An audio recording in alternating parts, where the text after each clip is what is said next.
I'm Amy Cherry. This local news is a service of Flagler County's Toyota dealer, Beaver Toyota, here to wow ya.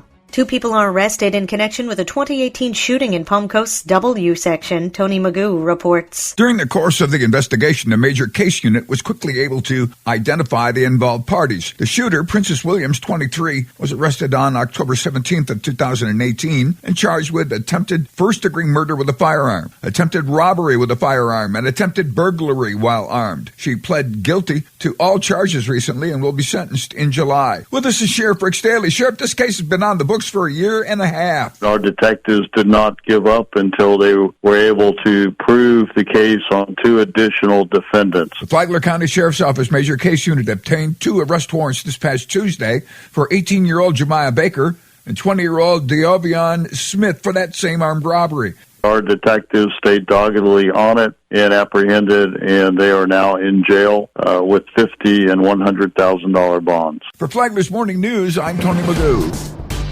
The Flagler County School Board is looking into implementing new restrictions on public comment during its meetings. John Arking has the story. During the January 21st board meeting, local pastor Charlene Cothran spoke out twice in response to an effort by the family of a local transgender teen for the district to implement policies to protect transgender students' rights in the schools.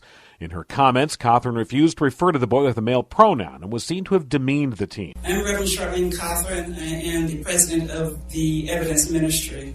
I want this beautiful young lady, and I refuse to use those pronouns. Why? Because I know she's going to change her mind. Okay, to a beautiful young lady who thinks she's a boy, whoever she is, wherever she is. While Cothran made those comments, members of the audience stood up in their seats and turned their backs in a show of support for the trans teen.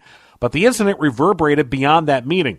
At its February 4th board workshop, the district placed a sign outside the meeting room with a list of rules, including that speakers may not use any form of profanity or make loud, abusive comments, and following a warning, any person making impertinent or slanderous remarks or who becomes boisterous while addressing the board may be banned from further appearances before the board for the balance of the meeting. School Board Attorney Christy Gavin also presented a new format for meetings that would eliminate the first public comment period and restrict public comments on items not on the agenda to the end of the meeting. Those who want to speak could also be required to fill out a comment card. Board Chairwoman Janet McDonald said she liked the idea of limiting comments that address specific people or situations, while Board Member Andy Dance said he was not in favor of limiting the public's free speech rights. In the end, McDonald suggested the proposed policy be put through a trial period. From the WNZF Newsroom, I'm John Arkin. We told you this week about nurse practitioners and how doctors oversee their work. And how they have to pay those docs to do that supervising. There is a bill in the legislature that would help the NPs, but will it pass muster? Oh, no.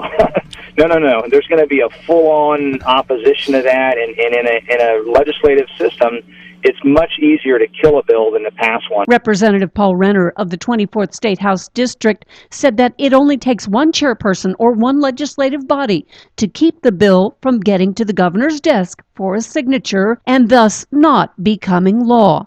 To listen to the interview, download the Flagler radio app and then go to the Free for All Friday podcast. From the WNZF Newsroom, I'm Deb Albertson.